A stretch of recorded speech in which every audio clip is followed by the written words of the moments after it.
पिछले 10 साल में मोदी सरकार ने सारे के सारे पब्लिक सेक्टर कंपनी बेचने की शुरू कर दी। एयरपोर्ट बेचा गया है, पोर्ट बेचा गया है, नालकों को बेचने वाले थे।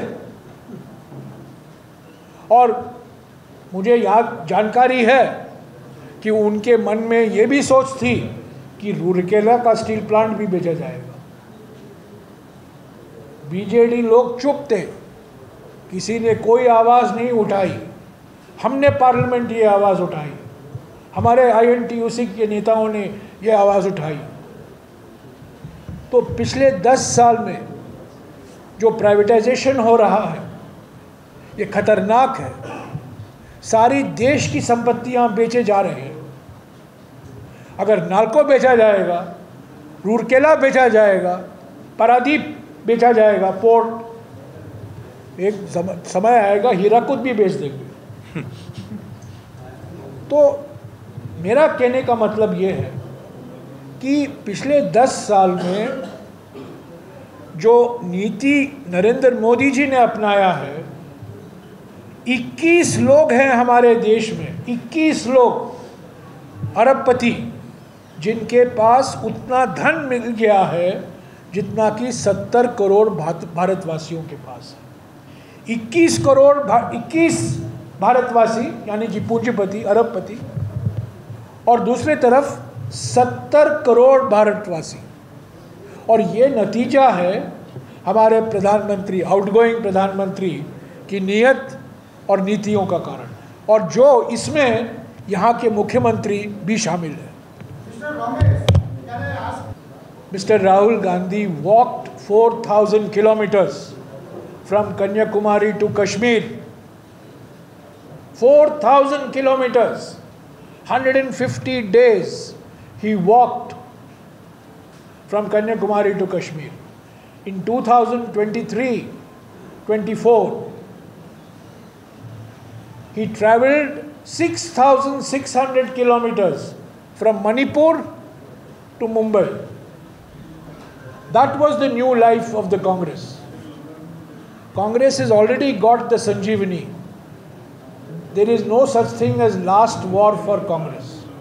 Nobody can write the Congress off from the nation's political life. Without the Congress, Indian politics is incomplete. Indian democracy is incomplete. This book I was showing you, this was adopted by the Constituent Assembly on the 25th of November 1949. And when Dr. Ambedkar spoke, he said, it is because of the Congress party that we have got the Constitution of India. This is Dr. Ambedkar who said this. If there is no Congress party, there is no Constitution. It's very clear. So we are fighting an election, but we are also fighting a battle of ideology. That is what the Bharat Jodo Yatra and the Bharat Jodo Nyaya Yatra was. We will fight elections. We will win some, we will lose some. But the ideology fight, we have to continue. Because we are fighting an ideology that goes against the very idea of the Constitution. The reason why the outgoing Prime Minister has adopted emotive issues, I wouldn't call them emotive issues, I would call them divisive issues. I would call them polarizing issues, communal issues, because he knows he cannot fight this election on unemployment, price rise, welfare of scheduled castes, scheduled tribes, OBCs, youth, women. He cannot, how can he justify gas cylinder at 1100 rupees a cylinder when Dr. Manmohan Singh's time cylinder was being supplied at 450 rupees a cylinder? He cannot justify. He cannot justify the fact that we have the highest youth unemployment rate in the last 45 years. So deliberately, after the 19th of April, after the first phase of the election, the Prime Minister changed his campaign and started talking of Muslim League, Mangal Sutra, Bhais. He started talking of all these issues. Now, as far as the Odisha Assembly is concerned, that there is a deal between the two is clear. I mean, what was Mr. Ashwini Vaishnav, a BJD elected, a BJP member elected by the BJD? This is extraordinary. If the BJD and the BJP are political rivals, how did this happen? Of course, there is a deal between the two. And this is all fake boxing. This is all shadow boxing, what is going on. The fact of the matter is that every time a bill came to Parliament in the last 10 years, I have seen the BJD either support the government or walk out when the time came to take a stand. They never took a stand. But when they took a stand, they supported the government on all issues. They supported the weakening of the Forest Rights Act. They supported amendments of the Forest Conservation Act. They supported amendments to the Land Acquisition Act. They supported the labor codes, which rewrote all the labor laws. So they did not oppose demonetization of 8th of November 2016. They were not critical of GST, which has destroyed the MSME sector. So the track record of the BJD is to be a B team of the BJP at the center, in return for which the BJP is the B team of the BJD in Odisha. So A team in Delhi, BJP, B team, BJP in Odisha, and vice versa for BJD. So they are two sides of the same coin.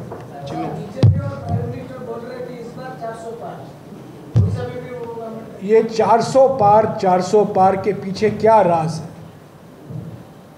आपने एक मशहूर लोकप्रिय हिंदी गाना हुआ करता था, शायद आपको याद है कि नहीं, मैं नहीं जानता हूँ, पर्दे के पीछे क्या है? वो गाना था, पर्दे में रहने दो, पर्दा ना हटाओ। पर हमने पर्दा हटा दिया। जब उन्होंने 400 पार की बात की, हमने पर्दा उठा दिया और कह दिया कि 400 पार का मतलब है इस किताब को हटाओ और नया कॉन्स्टिट्यूशन लाओ। यही तो 400 पार है। और इनके सांसद, आरएसएस के नेता, इनके उम्मीदवार, सब लोग कहते हैं हमें 400 पार 400 दो ताकि हम नया कॉन्स्टिट्यूशन लाएं। तो ये 400, अभी प्रधानमंत्री 400 पार की नहीं बात कर रहे हैं। नहीं, अभी नहीं बात, अभी तो बिल्कुल नहीं, अभी तो बिल्कुल दूसरी बात कह रहे हैं। अभी तो मंगलसूत्र की बात हो रही है, हिंदू मुसलमान की बात हो रही है। आपके पास अगर 2 भैंस है, 1 भैंस कांग्रेस ले लेगा, इसकी बात हो रही है। और अभी क्या, पहली बार प्रधानमंत्री ने कहा है अडानी और अंबानी के टेम्पो से काला धन कांग्रेस पार्टी को आ रहा है। अरे बाप रे, अगर इतना काला धन है अडानी को और अंबानी को, तो आपने ईडी नहीं क्यों छोड़ा इन दोनों के बीच? आपने ईडी छोड़ा हेमंत सोरेन के खिलाफ, हेमंत सोरेन अभी जेल में है। आपने ईडी छोड़ा अरविंद केजरीवाल के खिलाफ, अभी केजरीवाल को बेल मिला है 10 दिन के लिए। पर ये जो टेम्पो चलाते हैं और ये काला धन, इतना काला धन कांग्रेस को दिया है, उनके खिलाफ आपने कार्रवाई क्यों नहीं की? हम मांग करते हैं, आज भी मैं रोज मांग कर रहा हूँ और आज भी यहाँ से मांग करता हूँ, प्रधानमंत्री जी ये जांच कराइए, ये टेम्पो किसका है, ये नेम प्लेट रजिस्ट्रेशन कौन सा स्टेट का है, ये टेम्पो हक आया कहाँ से, और कितना काला धन अडानी और अंबानी के पास है जो उन्होंने कांग्रेस पार्टी को दिया है, बताइए। चुप क्यों है? तो 400 पार जो कह रहे हैं ना, वो एक ही मकसद है। 400 पार माने ये कॉन्स्टिट्यूशन हटाओ और आरएसएस का कॉन्स्टिट्यूशन लाओ। मानस एक मिनट मानस बोल। खत्म हो गया तो बीजेपी ने बोला है 4 लोकसभा ले लेंगे और 18 विधानसभा लेंगे। वापस भेजिए। 4 लोग से देखिए, बीजेपी कुछ भी बोल दे, जयराम जी ने कहा कि ये भूतपूर्व प्रधानमंत्री बन चुके हैं। बोलना का बड़बोलापन, तो इनके प्रधानमंत्री रोज़ सुबह शाम झूठी बोलते हैं, तो झूठ बोलने दो, इनकी भी आदत हो गई है। हमने कल भी कहा था 8 मई को सत्य दिवस माना जा रहा है, क्योंकि उस दिन प्रधानमंत्री ने रैली नहीं किया, उस दिन झूठ नहीं बोला। सीरियसली 8 मई यूएन में हम रिकमेंड करेंगे कि वो ट्रूथ दिवस के रूप में माना जाए, क्योंकि उस दिन रैली नहीं हुआ और प्रधानमंत्री जी पहली बार जिंदगी में झूठ नहीं बोला, तो झूठ बोलना। यस। वन सेकेंड, एक और सवाल जो आप लोग मैं करना चाहता हूँ, एक और सवाल। मुख्यमंत्री से हमने कई सवाल पूछे हैं। प्रधानमंत्री ने, माने आउटगोइंग प्रधानमंत्री ने 16 लाख करोड़ रुपया अपने पूंजीपतियों दोस्तों का माफ़ किया है। लोन जो लिया गया है बैंकों से 16 लाख करोड़ हमने मांग की है और हमने गारंटी दी है। हमारे सेंट्रल गारंटी और स्टेट गारंटी, हमने कहा है कि किसानों का कर्जा हम माफ़ करेंगे। 2008 में 72,000 करोड़ 72,000 करोड़ रुपया लोन कर्जा माफ़ी मनमोहन सिंह जी की सरकार ने किया था। मैं नवीन पटनायक जी से पूछना चाहता हूं, क्या आप ये कर्जा माफ़ी के पक्ष में हैं कि नहीं? क्यों आपने कर्जा माफ़ी की मांग नहीं की है केंद्र सरकार से? जब 16 लाख करोड़ माफ़ किया जा सकता है, किसानों का 1 रुपया भी माफ़ नहीं किया गया और आपने अपनी आवाज़ नहीं उठाई है। तो ये मौनी बाबा जो है, पिछले 10 साल में ये सब मुद्दे पर इन्होंने प्रधानमंत्री और बीजेपी को घेरा नहीं, और आज प्रधानमंत्री और मुख्यमंत्री ये दिखाना चाहते हैं कि वो आपस में, उनके आपस के बीच में ये लड़ाई हो रही है। ये बिल्कुल नकली लड़ाई है, ये कोई असली लड़ाई नहीं है, असली मुकाबला नहीं है, क्योंकि यही एक ही बिस्तरे में लेटे हुए हैं और एक ही सिक्के के 2 चेहरे हैं। जगदीश बोलिए जगदीश। This side okay. हाँ, कांग्रेस भी 400 पार किया था, उस टाइम में संविधान पत्र में नहीं आया था, अभी कैसे आ जाए? कभी sorry, he's saying that we got 400 in Rajiv's time, we didn't. हाँ मैं बताता हूँ। हमने कभी नहीं कहा था 1984 में कि हमें 400 पार दो। राजीव गांधी ने कभी नहीं 400 पार का नारा दिया था। एक पहली बात। दूसरी बात, इस बार प्रधानमंत्री के आर्थिक सलाहकार विवेक डेबरॉय, प्रधानमंत्री के एक सांसद कर्नाटक में अनंत हेगड़े, प्रधानमंत्री के एक उम्मीदवार राजस्थान में ज्योति मिर्धा, मोहन भागवत, मनमोहन वैद्य, आरएसएस के सभी ने कहा है कि हमें नया संविधान चाहिए।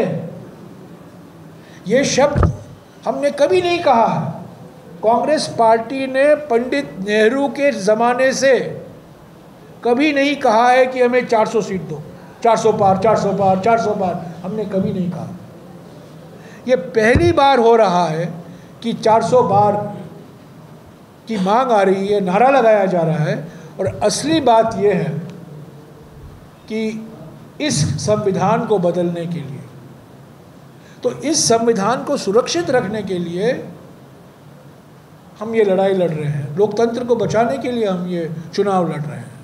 यूपीए 10 साल में आप देखिएगा उड़ीसा के बजट के लिए कितना सहायता केंद्र सरकार से आया, कितना मोदी सरकार के समय में आया। 10 साल मनमोहन सिंह जी के कार्यकाल में 48% बजट सेंट्रल गवर्नमेंट से आया। नरेंद्र मोदी के कार्यकाल में 41% केंद्र सरकार से आया। इसका माने क्या है कि केंद्र सरकार से जो सपोर्ट मिलता है राज्य सरकार को, वो मनमोहन सिंह जी के ज़माने में, यूपीए के ज़माने में, कांग्रेस के ज़माने में और बहुत ज़्यादा था जब मोदी के ज़माने में है। 48% था, अभी 41% हुआ। ये आंकड़े मेरे नहीं हैं, ये CAG के आंकड़े हैं, ये सरकारी आंकड़े हैं, बजट के आंकड़े हैं, नीति आयोग के आंकड़े हैं, मेरे आंकड़े नहीं हैं। हाँ, सॉरी, कौन? इनको झूठ बोलने के सिवा और कुछ आता नहीं है। ये गलती से भी सच नहीं बोलते हैं। मैं आपको सीधा बता दूं, मुझे कोई आपत्ति नहीं है कहने में, जो आंकड़े वो देते हैं वो झूठ होते हैं। सर, इनका 4 लीडर भी 4 आंकड़ा दे चुके हैं। अमित शाह जी एक आंकड़ा दे रहे हैं, धर्मेंद्र प्रधान जी एक आंकड़ा दे रहे हैं। एक वन सेकंड, आप you have 100 rupee note? One sec. I have. Yes, I have. Relax. कोई सा नोट, ये 100 रुपये का नोट है। आप लोग सब जानते हैं, इसमें गांधी जी है, पीछे गांधी जी के चश्मा है, और यहाँ क्या है आपने देखा है? सामने 4 शेर हैं, 4 लायन, जो हमारा राष्ट्रीय प्रतीक है, नेशनल सिंबल है ना, 4 लायंस, अशोकन लायन। उसके नीचे क्या लिखा हुआ है? आप लोग पढ़ते हैं कभी कभी? प्रधानमंत्री तो पढ़ते नहीं है। यहाँ लिखा हुआ है सत्यमेव जयते, और प्रधानमंत्री का नारा है 4 शेर तो रखेंगे, पर नीचे लिखा होगा असत्यमेव जयते। सत्यमेव जयते नहीं, असत्यमेव जयते। लोकसभा चुनाव में 4 चरण के बाद 379 सीटों में चुनाव हो चुके हैं, 379, और इसमें एक ही नतीजा है, दक्षिण भारत में बीजेपी साफ, उत्तर भारत, पूर्वी भारत और पश्चिम भारत में बीजेपी हाफ। तो बीजेपी को जनादेश मिलना असंभव है, जितना भी वो EVM मैनिपुलेशन करें, और रोज करते रहते हैं। जनता ने मन बना लिया है कि बदलाव आएगा। आपने सवाल पूछा उड़ीसा में पहले चरण के बाद क्या दिखाई देता है। मैं आपको पहले भी कह चुका हूँ, मैं फिर से दोहराऊंगा, हमें पूरा विश्वास है कि जिस शक्ति से, जिस उमंग से हम लड़ रहे हैं, और जो मुद्दे हमने उड़ीसा के सामने रखा है, ख़ास तौर से किसान, आदिवासी, महिला और युवा, इन 4 वर्गों को लेकर जो हमने गारंटियां दी हैं, ये बिल्कुल हमें फिर से जनादेश दिलाने में हम सफल होंगे, जनादेश मिलने में हमें सफलता मिलेगी। 26 नवंबर 1949, 26 नवंबर 1949 को संविधान सभा में अपनाया गया। ठीक है, ये डेट याद रखिएगा, 26 नवंबर 1949।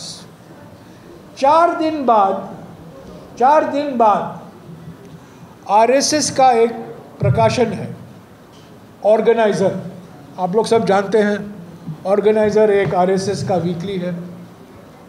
उसमें एक लेख आता है, यानी कि 30 नवंबर 1949, कि ये संविधान में भारतीयता कुछ नहीं है, ये विदेशी संविधान है, ये भारतीय संविधान नहीं है। क्यों?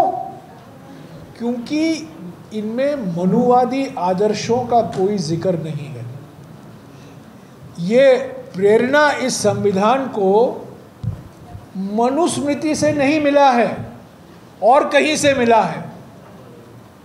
असली बात तो ये है कि जो विचारधारा चाहती थी कि मनुस्मृति हमारा संविधान बने, वो बहुत नाराज़ हो गए इस संविधान से, और 70 साल से लड़ाई लड़ रहे हैं, किसी भी हालत में हम इस संविधान को हटाएं। देखो, संविधान में संशोधन लाना एक बात है, हमने संविधान का संशोधन किया, जब ये संविधान अपनाया गया उड़ीसा का नाम था उड़ीसा। तब संविधान में संशोधन लाया गया, उड़ीसा बन गया, और 8 शेड्यूल में उड़िया बन गया, ODIYA बन गया ODIA। ये संविधान में संशोधन लाए। तो संविधान में संशोधन लाते रहते हैं। हमने संविधान बदला नहीं। संविधान में जो सिद्धांत है, सामाजिक न्याय, आरक्षण, सेक्युलरिज्म, पंथ निरपेक्षता, डेमोक्रेसी, पार्लियामेंट्री डेमोक्रेसी, ये हटाना चाहते हैं। ये बात है। आपने बोला कि ये जो संविधान ये विदेशी संविधान है, तो अपना भारत का जो संविधान को बनाने के लिए मैं नहीं, अरे बाबा, नहीं, आप मेरे शब्दों को तोड़ मरोड़ मत कीजिएगा। आप प्रधानमंत्री के माफिक शब्दों को तोड़ मरोड़ मत करिएगा। मैंने कहा ये आरएसएस का विचारधारा है, आरएसएस विचारधारा है यार। आरएसएस ने कहा है। एक second, let me finish. you let me finish. let Jairam ji से। 26 नवंबर 1949 में ये संविधान अपनाया गया। 30 नवंबर 1949 1949 ऑर्गेनाइजर में एक लेख आया, और उस लेख में लिखा गया कि ये संविधान में मनुवादी आदर्श नहीं दिखते हैं, इसमें भारतीयता क्या है, ये आरएसएस ने कहा है ऑर्गेनाइजर में। समझ गए?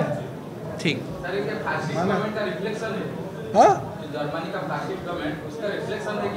Is it a reflection of a fascist government? Of course. देखिए, ये संविधान को बदलने का इरादा, जिस तरीके से मुख्यमंत्रियों को जेल में लगाया गया है, सारे विपक्ष के नेताओं के खिलाफ ईडी, सीबीआई, इनकम टैक्स छोड़ा जाता है, पार्लियामेंट में बिल आते हैं, बुलडोज़र लगाया जाता है, बिल पारित किया जाता है। ये तो 1 नेशन 1 इलेक्शन नहीं है, 1 नेशन नो इलेक्शन हो जाएगा। हम लोग सब खतरे में हैं, लोकतंत्र खतरे में है, दलित खतरे में है, आदिवासी खतरे में है, पिछड़े वर्ग खतरे में है, युवा खतरे में है, सभी लोग जो सही सोचते हैं वो खतरे में है। लास्ट क्वेश्चन चिन्मय। ये प्रधानमंत्री के माफिक आप सबको धर्म के चश्मे से मत देखिएगा। ये एक मिनट जो सवाल उठाया गया, ये प्रधानमंत्री जैसा सवाल है, एक सांप्रदायिक रंग है दिया जा रहा है हमारे देश में। एक सेकंड, लास्ट क्वेश्चन। सभी लोग जो सही सोचते हैं उनको खतरा है। कांग्रेस पार्टी हमेशा कहती आ रही है हम एक बहुधार्मिक देश हैं, हमारे समाज में धर्म, सब लोग धार्मिक हैं, कोई ना, सब लोग मंदिर जाते हैं, मस्जिद जाते हैं, गिरजाघर जाते हैं, गुरुद्वारा जाते हैं, पर धर्म एक आस्था का विषय है, धर्म एक निजी मामला है। मेरा नाम है जयराम और मुझे राम का उपदेश देते हैं, मेरा नाम है जयराम, मेरे दूसरे नाम में भी राम है, मैं एकमात्र व्यक्ति हूँ जिसके दोनों नाम में, पहले नाम में और दोनों नाम में राम हूँ। पर इसका माने नहीं है कि मैं जाऊँ रास्ते पर कहूँ कि मैं राम भक्त हूँ। हम राम के व्यापारी नहीं हैं, हम राम के पुजारी हैं। व्यापारी और पुजारी के बीच में ज़मीन आसमान का फ़र्क है। हम धर्म का सम्मान करते हैं, धर्म की राजनीतिकरण नहीं करते। धर्म को राजनीति में लाना राजनीति को घटाता है, धर्म को भी घटाता है। Thank you. धर्म को सम्मान करना चाहिए।